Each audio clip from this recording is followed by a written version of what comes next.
Upon plugging in and setting up the WallHound-Pro to turn the power on, simply turn the power on. It'll initiate with a security screen.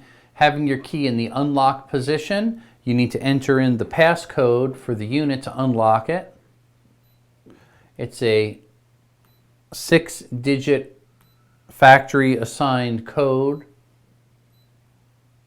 that you'll need to enter, and then it will unlock it, and it will go back to the last settings that you had stored previously, or the factory default if you've never touched it before.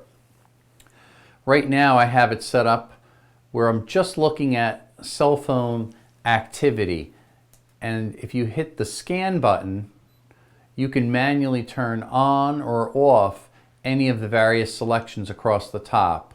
This is for scanning all cell phone bands, 3G, 4G, 5G non-millimeter wave bands.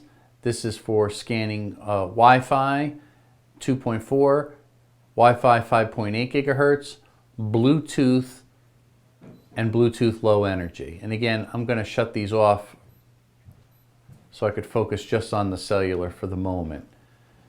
And here you can see each cell band, I'm set up for the United States cell band, is broken up into a specific band. And in this particular case, we've got 7 bands here. I can adjust the thresholds, and that's the detection threshold. So when the energy exceeds that, it will then set off an alert, as you'll see occasionally above. And it could be, again, done manually. So if I was to hit manual, I could adjust this particular band, and I could raise or lower. In this case, you can see I'm lowering the threshold manually, while I have these other 6 bands set up for automatic threshold that's going on. I'm going to shut that off right now. You can see activity here on band 4, for example. Every once in a while, when you see it peaked at, you'll see a little bit of red there with a peak threshold. It'll store it for a couple seconds, and then again, once it gets in excess of where the threshold is set, it will trigger the alert, and this will light up red. Red in the alert corresponding to the red icon of the cell phone.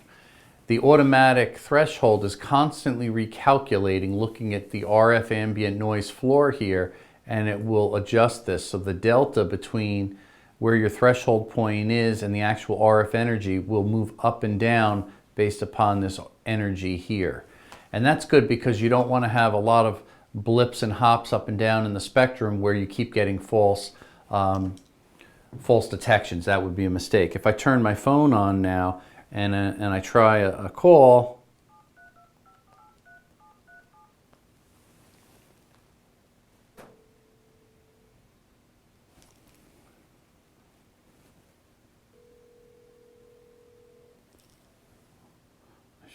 I could see a lot of energy right there on B26, which is probably an LTE band, and again causing the alert to go off.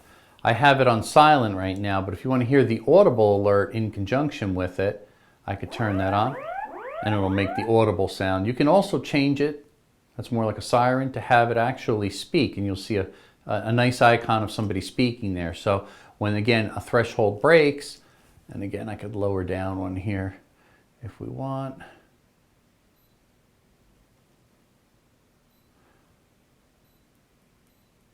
Bring all the thresholds down a little bit lower so it'll trigger. And again, you can hear the audible. And I want to enable now the scan list for all the frequencies. Now it's important to note I did that, but right now it's actually not scanning any of the cellular bands. Why? Because I disabled them. So certainly as soon as I turn this on, you're going to start hearing alerts then.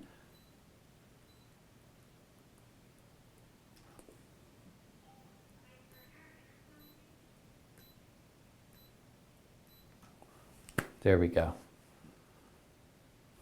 And I'll shut the auto threshold off. Now it'll start building up the profile, and again, it picks up a strong one and I'll get the alert. So again, very helpful there. Switch it to the mode where now you can talk, and again, it will enable it to talk. This is a reset, so I can go in here and I can adjust this a little bit. do some crazy stuff. Raise a threshold there. I want to maybe do this second band here, so I'm going to do a manual threshold on that. It's blinking. Click inside the band window. Don't go too low. You'll see that blinks again. And then I can raise this one up here. So again, I have these as auto where they're white. These red ones are manual. I'll shut that off. Now you can reset the watermark. So as it collects data, if I want to adjust that, I click on that and it lowers them all down here and lets them then build their profiles up again. Another very handy feature. Otherwise, if it's a heavy RF environment, this screen will be very filled with a lot of bar graphs if it held all the peak screens.